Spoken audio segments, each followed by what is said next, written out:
गांव वालों, आपके शहर में एक ऐसी मशीन आ चुकी है जो 50 रुपए में 1 लीटर पेट्रोल दे रही है। अच्छा, पेट्रोल का रेट तो 300 से ज्यादा हो चुका है और ये मशीन कैसे 50 रुपए में 1 लीटर पेट्रोल दे रही है? चलो जाके चेक करता हूँ। हाँ, वाकई पेट्रोल तो दे रही है। चले मैं भी 50 रुपए डाल के चेक कर लेता हूँ। ना मिली बोतल तो यही समझूंगा ना कि 50 रुपए कहीं गिर गए हैं।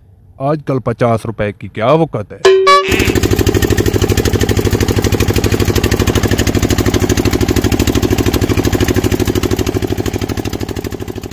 अरे भाई सुन, वो सामने वाले घर में एक ऐसी मशीन लगी है जो 50 रुपए में 1 लीटर पेट्रोल की बोतल दे रही है। अच्छा। मैं भी अभी ये 1 लीटर पेट्रोल की बोतल लेके आ रहा हूँ।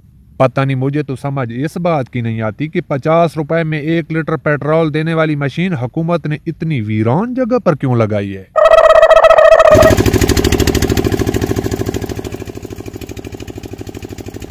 अरे भाई, पेट्रोल की बोतलें भी खत्म हो चुकी हैं और बंदा भी कोई अमीर लग रहा है।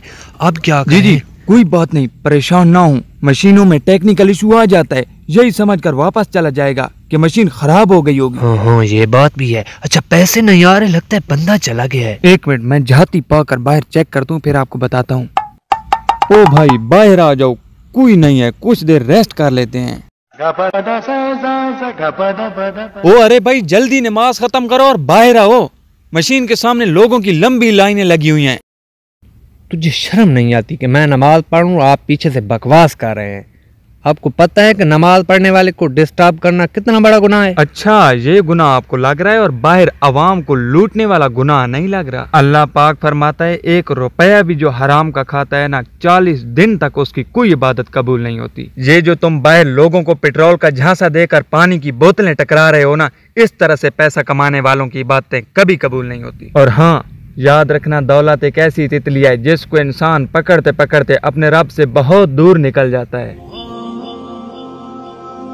ठीक है, जाओ और उस मशीन को तोड़ फोड़ डालो। अगर इस तरह के कमाए गए पैसे की वजह से 40 दिन के लिए रब से राब्ता टूटता है ना, तो ऐसे पैसे पर मेरी तरफ से लानत।